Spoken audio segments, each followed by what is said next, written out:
దేవుని పరిశుద్ధ నామమునకు మహిమ కలుగునుగాక. క్రీస్తునందు ప్రియ దేవుని బిడలారా, ప్రభువైన యేసు క్రీస్తు పరిశుద్ధ నామములో మీ అందరికీ ఈ ఉదయకాల శుభములు తెలియచేయచ్చు ఉన్నాను.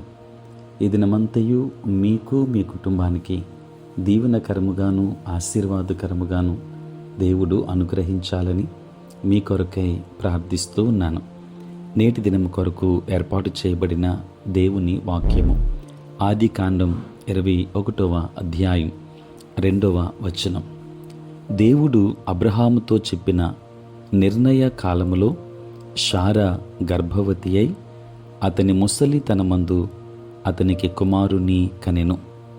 ప్రియులారా, నేటి దినము కొరకు ఏర్పాటు చేయబడిన ధ్యానాంశము నిర్ణయ కాలము. ప్రియులారా, యెహోవా ఆలోచన సదాకాలము నిలుచును, ఆయన సంకల్పములు తరతరములకు ఉండును. కీర్తనల గ్రంథం 33వ సంకీర్తన 11వ వచనం. అయితే దేవుడు అనుకున్న సమయం వచ్చేదాకా మనం వేచి ఉండడానికి సిద్ధపడాలి. దేవునికి కొన్ని నిర్ణీతమైన సమయాలున్నాయి. ఎప్పుడు అనేది మనకు తెలియని మర్మం. మనకవి తెలియవు, కానీ ఆ సమయాల కొరకు మనం ఎదురు చూడవలసి ఉంది. అబ్రహాము హారానులో కాపురం ఉన్నప్పుడే దేవుడు ఆయనతో మరో 30 ఏళ్లకు నీకు కుమారుడు పుడతాడు అని చెప్పినట్టయితే అబ్రహాము అంతకాలం కనిపెట్టాలి కాబోలు అనుకొని నిరుత్సాహపడేవాడే. కానీ దేవుడు తన ప్రేమ కొద్దీ ఆ సంవత్సరాల తరబడి కనిపెట్టడాన్ని అబ్రహాముకి లేకుండా చేసి ఆ వాగ్దానం నెరవేరడానికి ఇంకా కేవలం నెలల గడువు ఉందనగా అబ్రహాముతో చెప్పాడు. ప్రియులారా, ఈ కాలమున నిర్ణయ కాలమునకు శారాకు కుమారుడు కలుగును అని ఆదికాండం 18వ అధ్యాయం 14వ వచనములో చూస్తాం. ప్రియులారా, నిర్ణయకాలం ఎట్టకాలకు వచ్చింది. ఆ ఇంట్లో పసివాడి నవ్వులు, కేరింతలు వింటూ ఆ ముసలి దంపతులు గతకాలమంతా తాము పడిన తమ సమస్త మనస్తాపాన్ని మర్చిపోయారు. కళ్ళు కాయలు కాసేలా కనిపెట్టే క్రైస్తవ విశ్వాసి, నిరుత్సాహపడకు. నీవు ఎవరి కొరకైతే కనిపెడుతున్నావో ఆయన నిరాశపరిచేవాడు కాదు. తాను నియమించిన సమయానికి 5 నిమిషాలు కూడా ఆలస్యం చేయడు. శీఘ్రముగానే నీ విచారం ఉత్సాహంగా మారుతుంది. ప్రియులారా, దేవుడు నిన్ను ఆనందములో ముంచెత్తినప్పుడు ఎంత దీవెనకరమైన స్థితి అది. సూర్యోదయానికి ముందు చీకటి పటాపంచలైనట్టే ఆ సమయం వచ్చేసరికి విచారము, దుఃఖము దూరముగా పారిపోతాయి.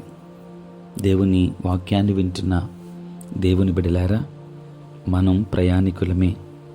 ప్రయాణపు చిత్రపటాలను, దిక్సూచిని వాటిని చేయడం మనకు తగదు. సర్వం తెలిసిన మన పైలట్ దేవుడే ఆ వ్యవహారమంతా చూసుకుంటాడు. కొన్ని పనులు ఒక్క రోజులో అయిపోవు.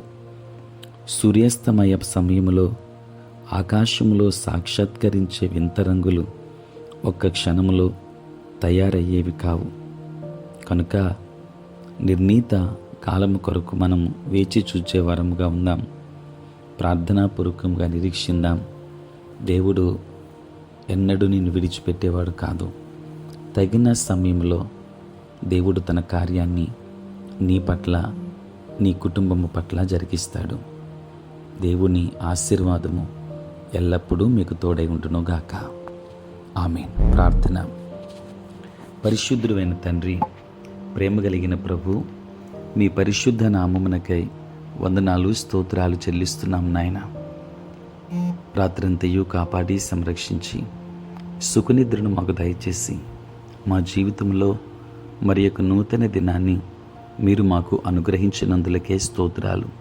ప్రభువా, ఈ దినమంతా కూడా మీ సన్నిధి మాతో ఉంచండి. మీ ప్రసన్నత మాకు అనుగ్రహించండి. మా ప్రతి బలహీనత నుండి విడుదలనివ్వండి. నాయన, రక్షణ మారు మనస్సు లేని వారికి మీరు అనుగ్రహించండి. ప్రభువా, నేటి మా పనులన్నింటిలో కూడా మీరు తోడుగా ఉండండి. దేవానికి స్తోత్రాలు. ప్రభువా, ఉద్యోగస్తులు, వ్యాపారస్తులు, కష్టపడి పని చేసుకొనుచున్న బిడ్డలందరినీ దీవించమని వేడుకుంటున్నాం తండ్రి. నీ స్తోత్రాలు. ప్రభువా, చదువుకుంటున్న బిడ్డలకు మీరు తోడుగా ఉండండి. జ్ఞానాన్ని ఇవ్వండి, జ్ఞాపక శక్తిని ఇవ్వండి. దూర దేశాలలో ఉంటున్న, దూర ప్రాంతాలలో ఉంటున్న మా ప్రియులైన బిడ్డలందరికీ కావలసిన కాపుదలను గ్రహించమని మరొకసారి నీ సన్నిధిలో ప్రార్థిస్తూ ఉన్నాను తండ్రి. కుటుంబ అవసరతలు, వ్యక్తిగత అవసరతల కొరకు నిత్యము నీ సన్నిధిలో ప్రార్థించుచున్న ప్రతి బిడ్డను దీవించి తగిన సమయంలో నిర్ణయ కాలమున నీ చిత్తానుకూలముగా నీ ప్రియబిడ్డలకు వాటిని అనుగ్రహించుమని వేడుకొనుచు ఉన్నాము. ప్రభువా, అనుదినము ఈ ప్రాతకాలపు ధ్యానములు వింటున్న ప్రతి కుటుంబాన్ని దీవించండి. నాయన, పుట్టినరోజు మరియు పెండ్లి రోజు జరుపుకొనుచున్న బిడ్డలను దీవించి నూతన ఆశీర్వాదములు వారికి మెండుగా అనుగ్రహించుమని, దినదీవెనలతో నింపమని యేసు నామములో ప్రార్థించి వేడుకొనుచున్నాము తండ్రి. ఆమేన్. తండ్రి, కుమార, పరిశుద్ధాత్మ త్రియేక దేవుని దీవెన సదా మీకు తోడై ఉండునోగాక. ఆమేన్.